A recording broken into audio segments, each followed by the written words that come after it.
Un feliz sábado, apreciados hermanos.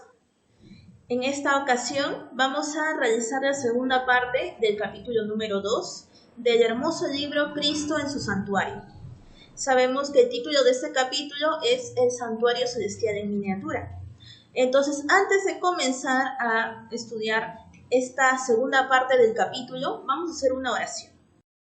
Amado Padre que estás en los cielos, Señor, te agradecemos porque nos permites estar reunidos, aunque sea de forma virtual, para poder estudiar, meditar y aprender un poquito más de tu santa palabra.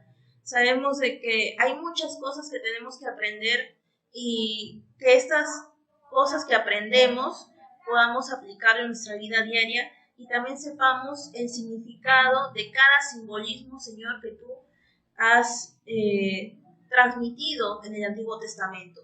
Actualmente no se hacen estos rituales que vamos a estudiar, pero en el cielo sí se hace esta obra, el sacerdocio, emitida por el mismo Cristo, Señor. Acompáñanos y que podamos cada día confesar nuestras faltas y dejar de lado los prejuicios y el orgullo. Y que podamos, Señor, también transmitir estos aprendizajes a nuestros hermanos. Todos tus favores te lo pedimos en el nombre de Jesús. Amén. Muy bien, entonces vamos ya a continuar con la segunda parte del capítulo 2.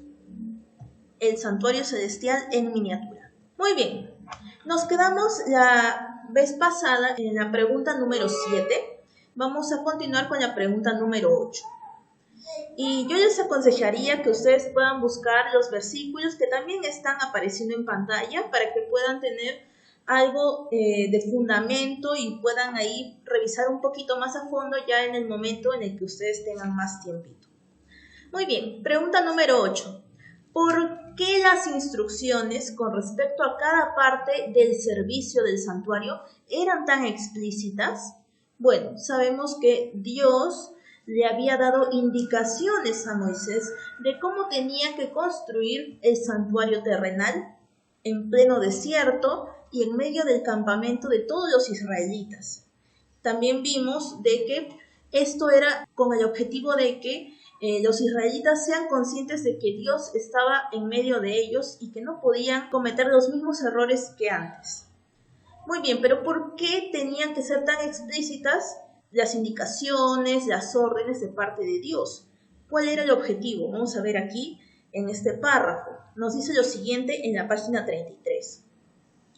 No solo el santuario mismo, sino también el ministerio de los sacerdotes debía servir de figura y sombra de las cosas celestiales.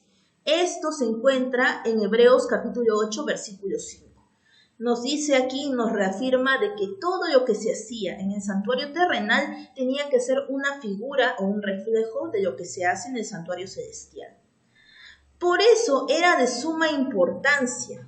Y el Señor, por medio de Moisés, dio las más definidas y precisas instrucciones acerca de cada uno de los puntos de este culto simbólico.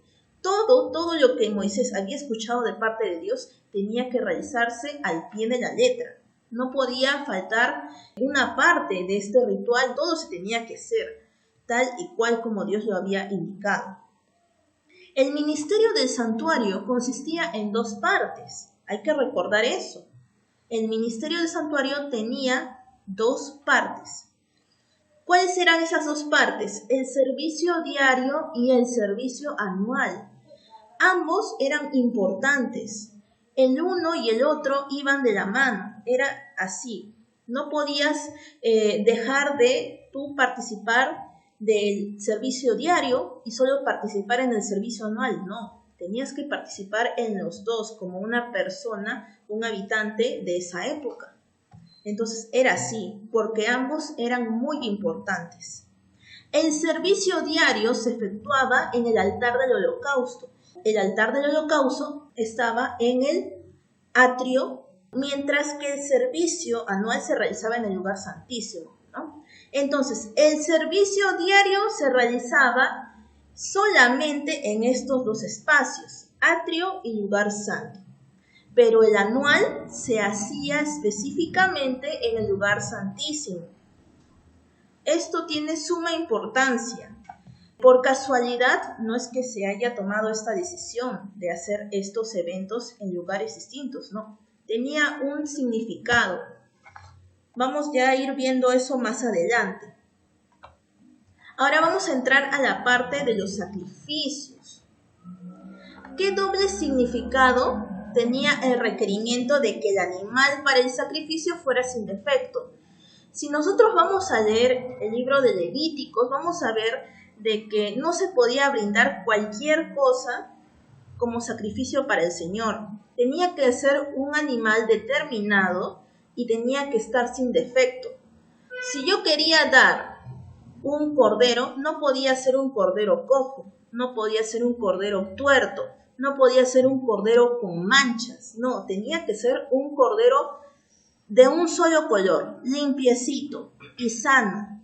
Vamos a ver por qué. Eso está en la página 34. Vamos a ver este párrafo que está muy interesante. Dios les indicó expresamente que toda ofrenda presentada para el servicio del santuario tenía que ser sin defecto. Y eso está en Éxodo capítulo 12, versículo 5.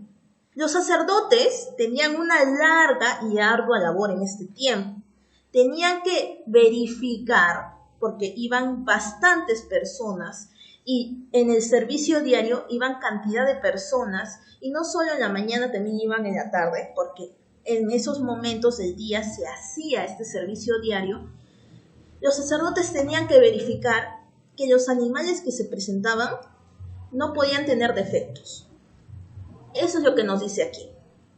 Los sacerdotes debían examinar todos los animales que se traían como sacrificio y rechazar los defectuosos. Entonces, si un sacerdote veía que una persona del pueblo llevaba, por ejemplo, una tórtola cojita, entonces era rechazada esta ofrenda. No se podía proceder con el holocausto.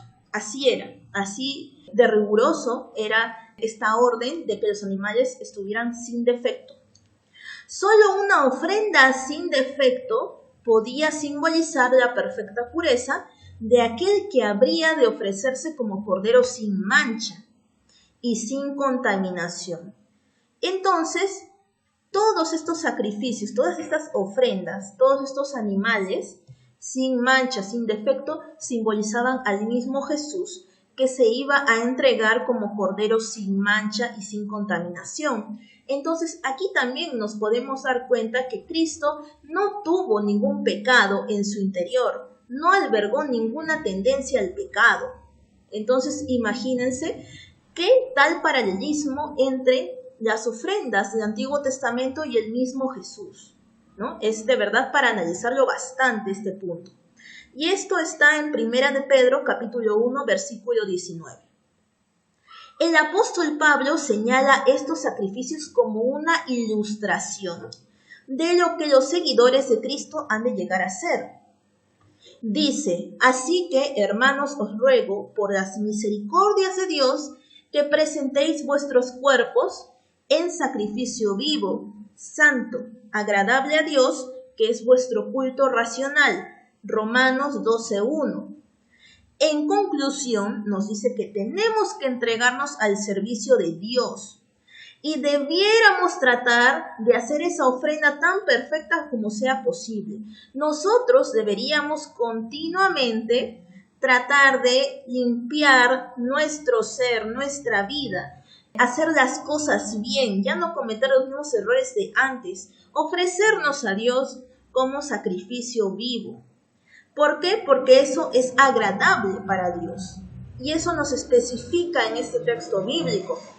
Esto también es un simbolismo de las ofrendas que se hacían en los servicios diarios. Nosotros diariamente tenemos que ofrecernos ante Dios sin mancha y sin defecto. Dios no quedará satisfecho sino con lo mejor que podamos ofrecerle. Tenemos que ofrecerle lo mejor a Dios. No las cosas a medias, sino tenemos que ofrecer nuestra vida por completo. Vamos con la siguiente pregunta, la número 10. La ofrenda de incienso y sangre era simultánea. ¿Por qué debía ser así? Está en la página 35, este párrafo. ¿Cómo es eso de ofrenda de incienso y de sangre y por qué tenía que ser simultáneo? Vamos a ver. El incienso que ascendía con las oraciones de Israel representaba los méritos y la intercesión de Cristo, su perfecta justicia. Entonces, cuando un sacerdote estaba en el altar de incienso representa el ministerio de Cristo, en la cual Cristo intercede por cada uno de nosotros. Nosotros oramos todos los días. Entonces, cuando nuestras oraciones llegan al cielo, Cristo está ahí intercediendo por cada uno de nosotros. Entonces, eso tenemos que tenerlo en cuenta. Cristo intercede como sumo sacerdote por cada uno de nosotros, aboga por nosotros, por los errores que cometemos continuamente. ¿Qué más nos dice acá? Por la cual, por medio de la fe, es acreditada a su pueblo, y es lo único que puede hacer el culto de los seres humanos aceptable a Dios. Delante del velo del lugar santísimo, hemos visto en la lección pasada que entre el lugar santo y el lugar santísimo hay un velo.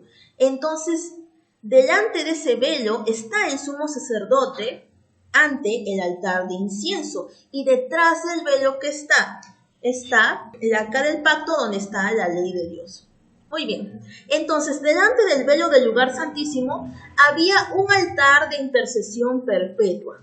Entonces el altar de incienso es el altar de intercesión perpetua. Como lo comenté, Cristo actualmente está intercediendo por nosotros, y esto no lo hace solo una vez a la semana o no lo hace una vez al día. Cristo lo hace perpetuamente, lo hace todos los días, en todos los momentos del día. Por eso se llama altar de intercesión perpetua. Y delante del lugar santo, un altar de expiación continua. ¿Dónde queda antes del lugar santo? Es en el atrio. En el atrio exterior está el altar del holocausto, donde se ofrece el corderito, donde se ofrece ese animalito sin defecto. ¿Ok? Entonces, el altar del holocausto se le llama también altar de expiación continua. ¿Por qué? Porque cuando tú brindabas tu ofrenda, y obviamente esa ofrenda era asesinada y era ofrecida ahí en el altar del holocausto, pues simbolizaba, o ¿qué es lo que se quería? Se quería borrar los pecados de aquella persona que había confesado sus pecados a Dios. Actualmente, Cristo también está oficiando, porque Cristo pues todos los días está allí escuchando la confesión de un pecador arrepentido. Entonces, esos dos equipamientos del santuario se están utilizando continuamente en el servicio diario. ¿Ok? Entonces, es importante saber eso. Los simbolismos tanto del altar de incienso como del altar de sacrificio o el altar de holocausto. Muy bien. Símbolos que señalaban al gran mediador, a través de quien los pecadores pueden acercarse a Jehová y a través de quien únicamente puede otorgarse misericordia y salvación al alma arrepentida y creyente. Entonces, nosotros tenemos que cumplir con, uno, confesar nuestros pecados. Y eso, su simbolismo, lo hemos visto, está en el altar de sacrificios. ¿Ok? Y Cristo hace la intercesión por nosotros en el altar de incienso o el altar de intercesión perpetua. Eso es lo que se hace continuamente todos los días y también se hacía en esa época. Entonces es muy importante la ofrenda de incienso y la ofrenda de sangre. Tenían que ser algo simultáneo. Aquí estamos viendo ya el sumo sacerdote haciendo el proceso de intercesión. ¿En dónde? En el altar de incienso. No vemos aquí el altar de holocausto porque eso está en el atrio exterior. Entonces, esos son los dos equipamientos del santuario que el sacerdote continuamente usaba. El del incienso y el del holocausto. Vamos a continuar y esto se va a ir aclarando un poquito más continuamente en los siguientes capítulos. Es cierto, de la noche a la mañana no vamos a aprender así de un porrazo todo, pero por lo menos es importante ya ver unas pinceladas de estos dos implementos del santuario que continuamente se están utilizando también en el cielo y también se utilizaban continuamente en el santuario terrenal. Ahora, pregunta número 11. ¿En qué dos formas se transfería el pecado del penitente al santuario? Todos tenemos pecados. En ese tiempo también todas las personas del campamento tenían pecados. Y como se hacía el servicio diario, pues habían bastantes pecadores que confesaban sus pecados. Y esos pecados se quedaban ahí dentro del santuario terrenal. Entonces, ¿mediante qué dos formas se transfería ese pecado allí al santuario terrenal? Vamos a ver, eso está en la página 36. La parte más importante del servicio diario era la que se realizaba en favor de los individuos. ¿Qué hacía el pecador? El pecador traía su ofrenda a la puerta del tabernáculo, a la puerta del atrio exterior, ¿no? Ahí va la persona. Era prácticamente el espacio donde todas las personas comunes y corrientes podían estar allí y no les pasaba nada malo, el atrio exterior. Entonces llevaban ahí su ofrenda. ¿Qué pasaba luego que llevaban su ofrenda ahí a la puerta del tabernáculo? Y colocando la mano sobre la cabeza de la víctima, confesaba sus pecados. Así, en un sentido figurado, esta persona, este pecador, trasladaba sus pecados a esta ofrenda, a esta víctima, a este animalito. Luego mataba al animal con su propia mano. Ahí no quedaba todo. Luego de que yo confesaba, por ejemplo, si yo llevaba a mi corderito, luego que confesaba en la cabeza de mi corderito todos mis pecados, yo tenía que matarlo, tenía que degollar a mi corderito. Eso es lo que pasaba. Y el sacerdote llevaba la sangre al lugar santo y la rociaba ante el velo. Entonces recordemos que los dos lugares que utilizaba el sacerdote para el servicio diario solo eran el atrio exterior y el lugar santo. Y en el lugar santo se rociaba la sangre ¿en dónde? En el velo, antes del lugar santísimo. Se rociaba ante el velo, detrás del cual estaba el arca que contenía la ley que el pecador había violado.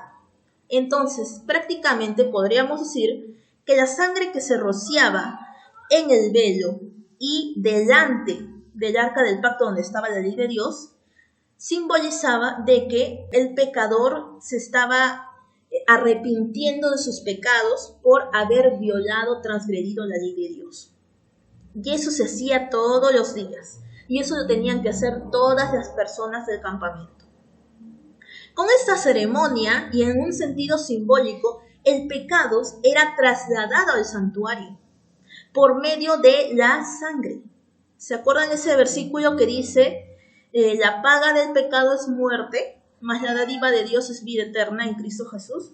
Entonces, por tu pecado, ¿qué tenía que hacerse? Tenía que matarse, en este caso, a un animalito sin mancha, sin defecto. Así era, lamentablemente.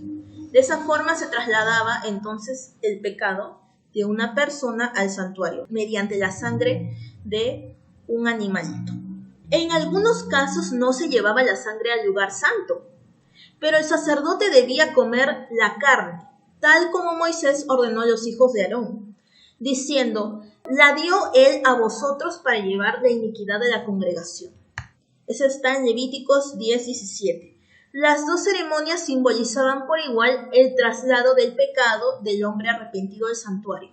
Entonces, la segunda forma era, por ejemplo, cuando una persona llevaba un animalito, podría ser una persona, por ejemplo, un príncipe o alguien que tenía mucho dinero en ese lugar del campamento, entonces llevaba su ofrenda y obviamente se mataba a esta ofrenda. Los sacerdotes comían la carne de esta ofrenda y la sangre se rociaba en los cuernos del altar del holocausto. Esas eran las dos formas en cómo se trasladaba el pecado al mismo santuario. Muy bien, y aquí estamos viendo el proceso de cómo una persona común transfería sus pecados al santuario, ¿no? poniendo las manos encima de su ofrenda y degollándolo para que la sangre lo puedan llevar el sumo sacerdote al lugar santo y rociarlo delante del velo. Pregunta 12, ya nos falta poquito, ¿ah? ¿Cuándo y cómo se limpiaba el santuario de los pecados del pueblo? Esto está en las páginas 37 y 38. Son párrafos un poco largos, pero yo los voy a resumir porque esto trata de un evento muy importante. Vamos a hablar del servicio anual. Este evento importante se llama el Día de la Expiación o también Yom Kippur. Yom Kippur. Si nosotros queremos saber a más detalles en qué consistía eso, lo pueden leer en Levíticos capítulo 16. Ahí está paso a paso lo que tenía que hacer en esa época el primer sumo sacerdote, Aarón. Y yo les voy a enumerar algunas cositas antes de leer este párrafo. ¿Qué hacía? El sumo sacerdote lo primero que hacía era lavar su cuerpo y colocarse una ropa especial. ¿Ya? Ese era el primer paso que tenía que hacer el sumo sacerdote. No podía ir sucio a un lugar sagrado, tenía que estar completamente limpio. Ahora, el sumo sacerdote tenía que sacrificar un becerro como ofrenda, tanto por su pecado como por el pecado de su familia. Era un becerro el que tenía que ofrecer a Dios. Ahora, ¿qué más hacía? La sangre de ese becerro sacrificado, ¿a dónde lo tenía que llevar este sumo sacerdote? Lo tenía que llevar al lugar santísimo. Recordemos que el lugar santísimo era especialmente para el servicio anual. Lo tenía que esparcir específicamente en el propiciatorio del Arca del Pacto. Ahí derramaba la sangre de ese becerro. Eso como representante prácticamente de todo el campamento, el sumo sacerdote. Ahora, luego de esa parte, de este ritual, ¿qué más se hacía? De ahí se traían los 2 machos cabríos. Y eso lo vamos a ver también en este párrafo. Uno de los machos cabríos se ofrecía para Dios y el otro era como decir para Azazel, que representa al diablo, al enemigo, a Satanás, ¿no? Entonces, el macho cabrío que se ofrecía para Dios, ese se tenía que sacrificar. Y este macho cabrío se sacrificaba en nombre de los pecados de todo el pueblo de Israel. Una vez que se sacrificaba este macho cabrío, ¿qué se hacía? La sangre del macho cabrío, también el sumo sacerdote lo llevaba y lo derramaba también en el propiciatorio.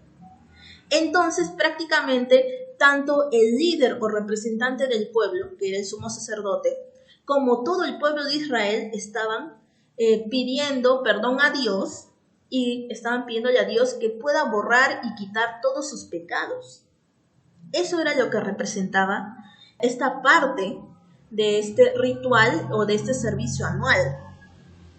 Ahora, luego de que se hizo eso con la sangre del macho cabrío dedicado a Dios, ¿qué se hacía con el otro macho cabrío que quedaba vivo? Pues un sacerdote, una persona, lo llevaba a este macho cabrío al desierto. Pero antes de ello, se confesaba todos los pecados de Israel encima de la cabeza de ese macho cabrío dedicado al enemigo, a Satanás o a Azazel, ¿no? Se confesaba en su cabeza todos los pecados de Israel y de ahí recién se lo soltaba en el desierto. Cuando ya estaba fuera por completo del campamento ese macho cabrío, entonces las personas del pueblo recién podían estar tranquilas de que sus pecados habían sido sacados del santuario y sacados del campamento y que habían sido obviamente perdonados por Dios.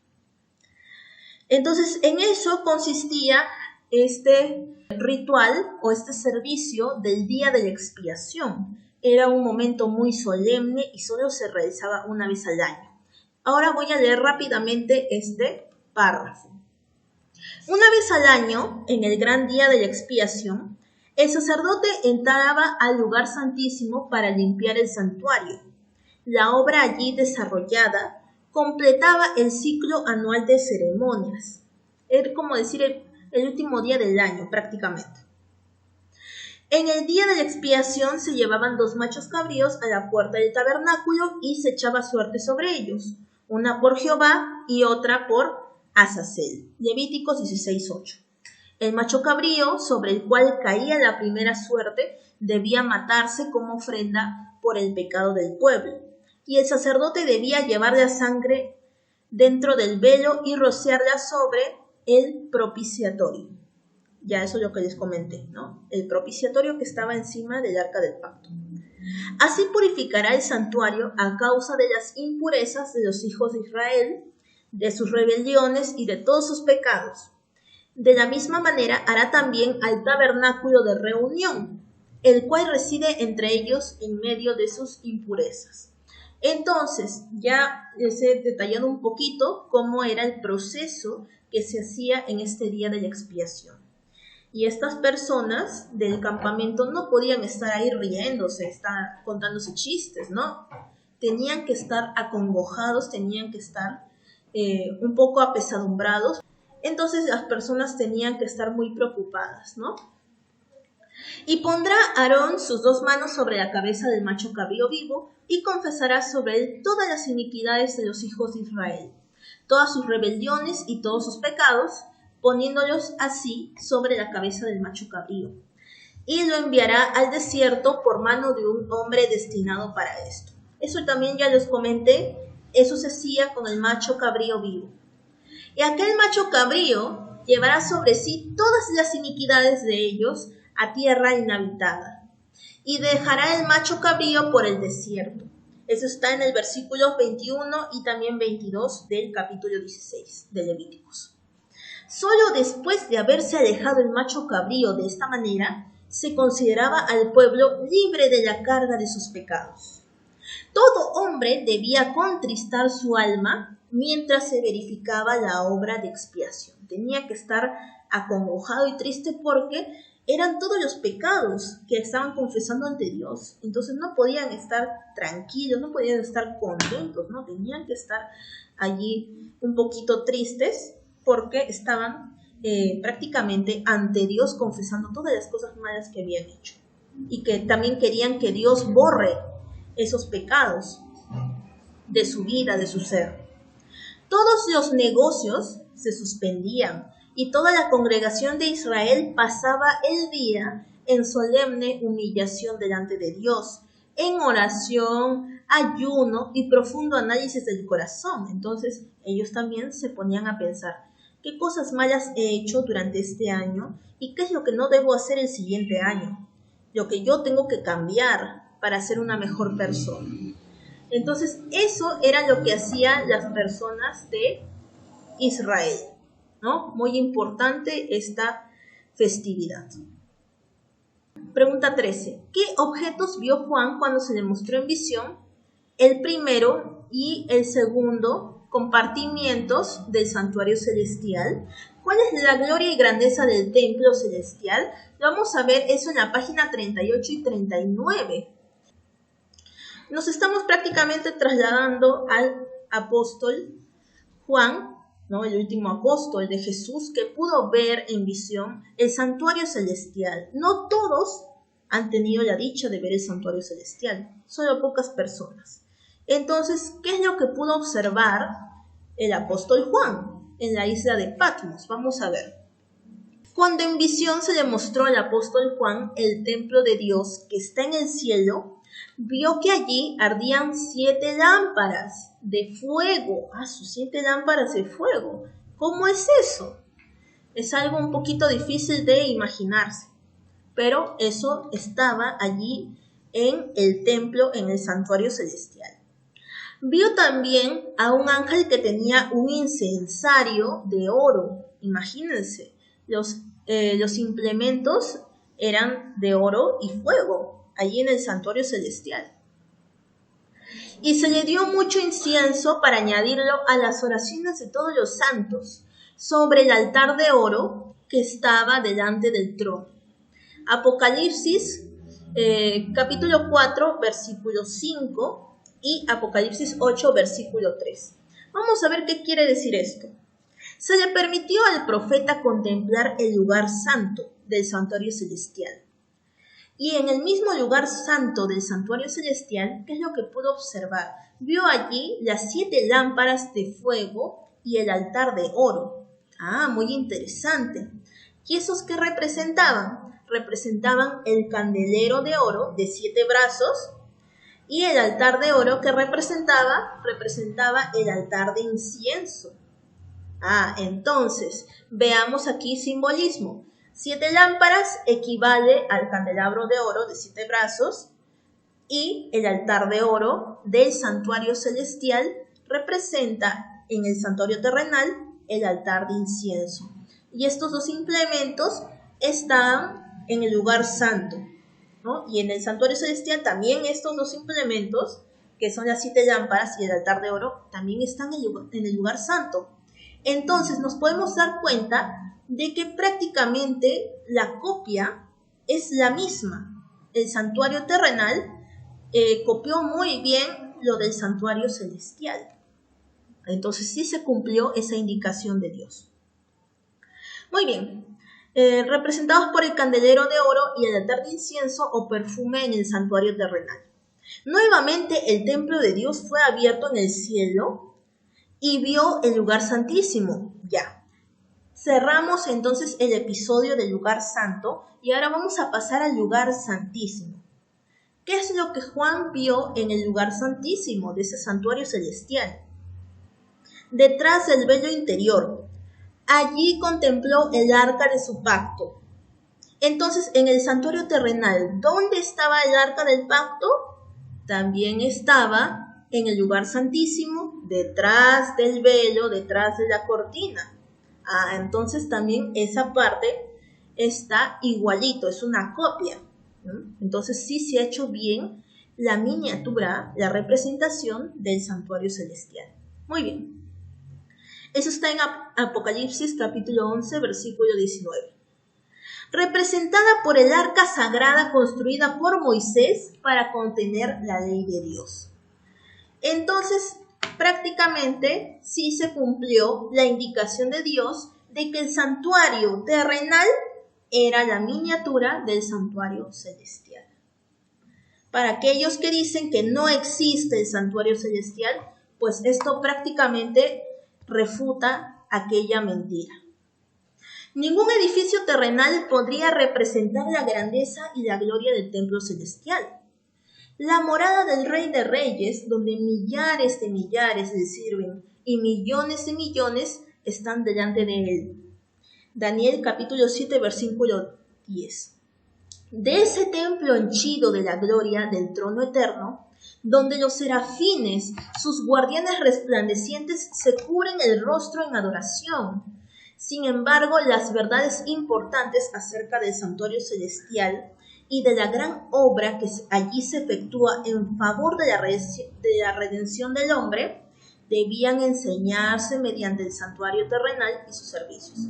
Entonces, es importante que nosotros sepamos el significado, el por qué se hacían esos servicios diarios y ese servicio anual. Es importante estudiar constantemente.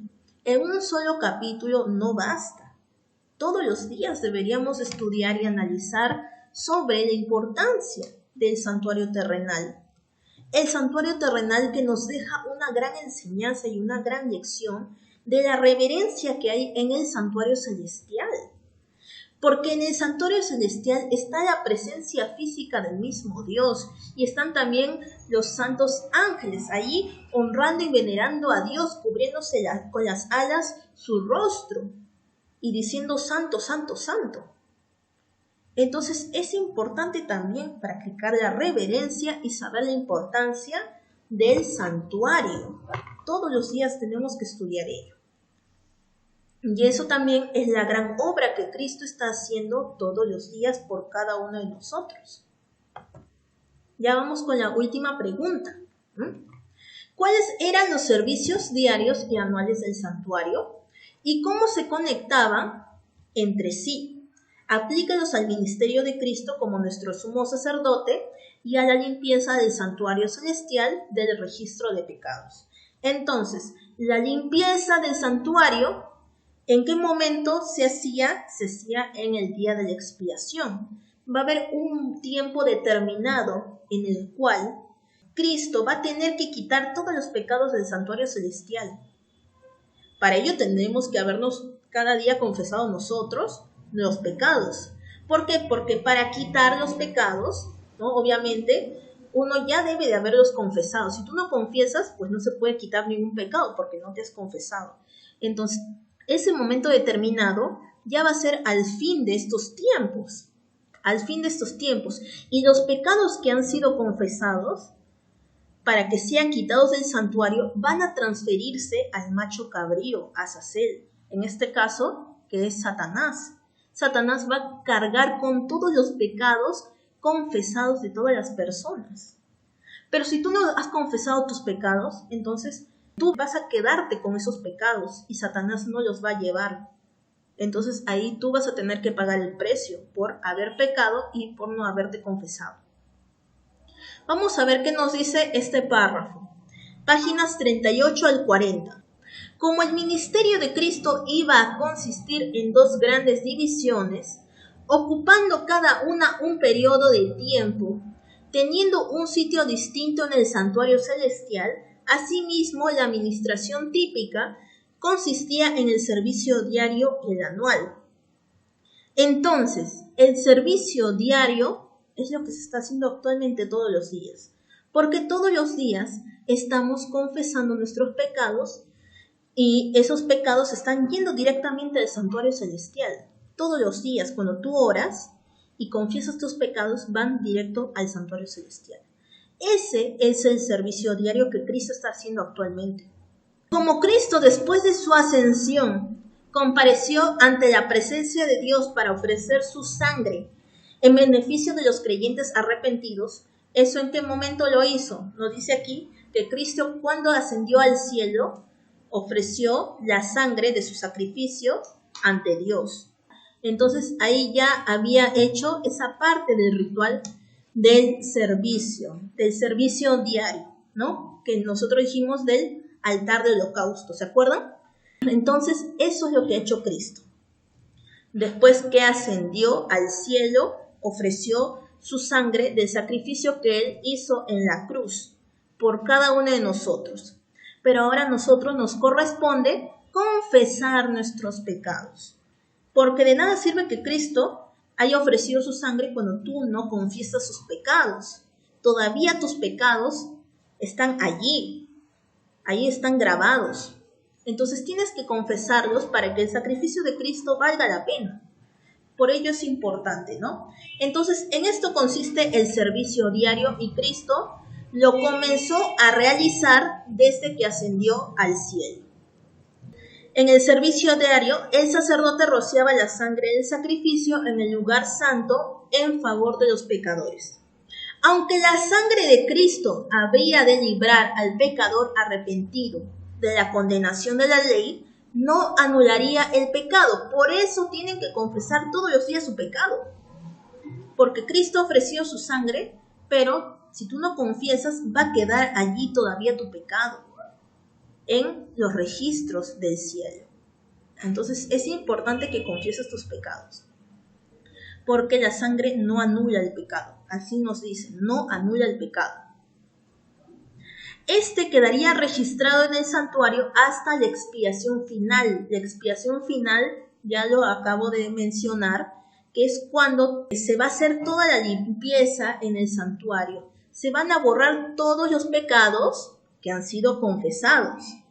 Y para ello se tienen que transferir al macho cabrío, que era el simbolismo de Satanás. Se van a transferir a Satanás para que él cargue con todos los pecados confesados. Así, en el tipo, la sangre de la víctima quitaba el pecado del arrepentido. Ya, está bien, la sangre del sacrificio quitaba el pecado, pero obviamente no estaba borrado todavía el pecado, ¿eh? Recuerden eso se hacía en el día de la expiación, pero quedaba en el santuario hasta el día de la expiación. Entonces, eso prácticamente es el ministerio de Cristo. Recordemos entonces, vamos a recordar, Cristo comenzó su servicio diario cuando ascendió al cielo.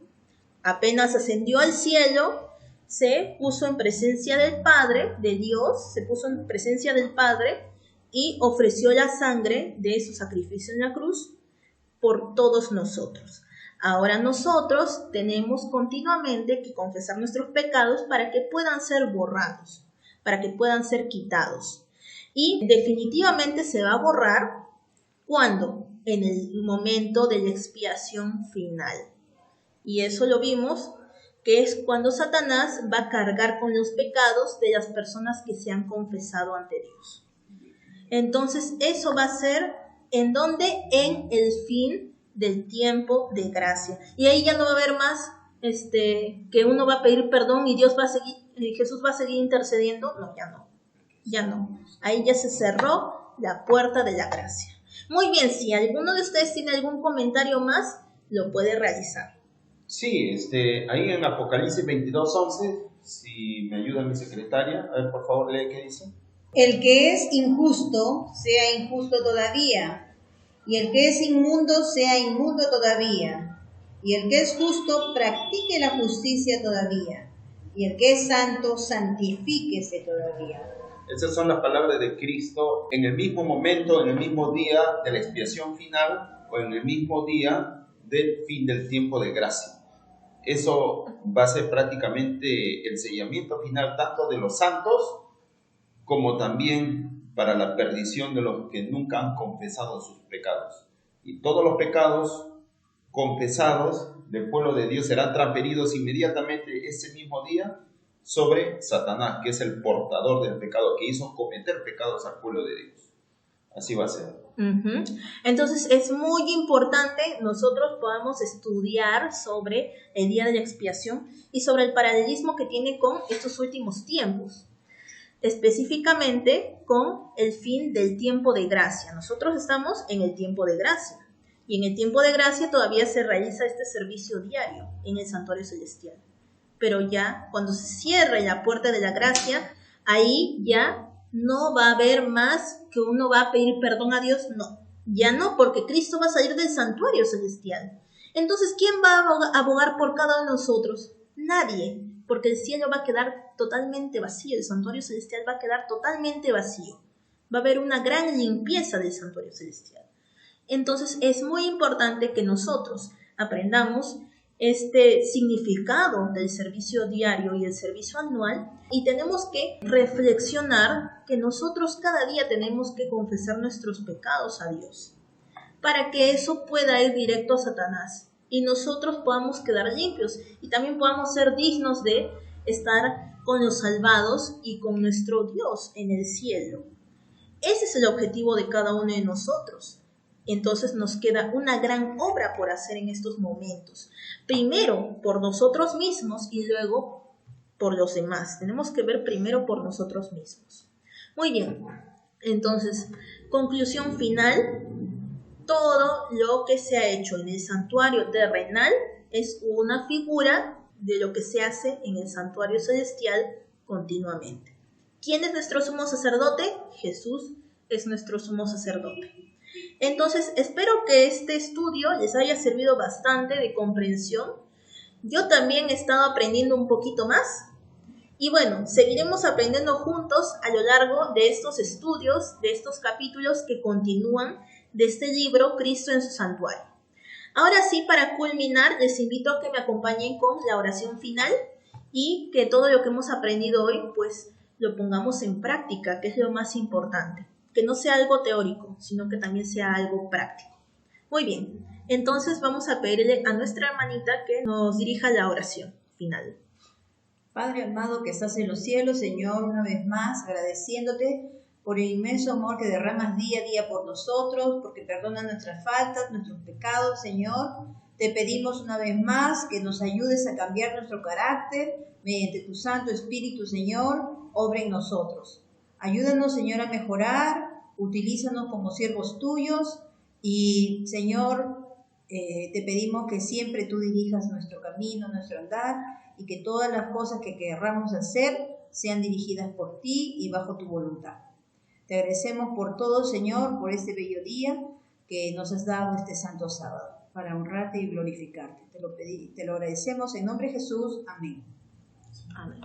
Muy bien, entonces muchas gracias por su atención y nos vemos ya el siguiente sábado para seguir aprendiendo más sobre este tema del Santuario Celestial. Cuídense bastante y que tengan una feliz semana.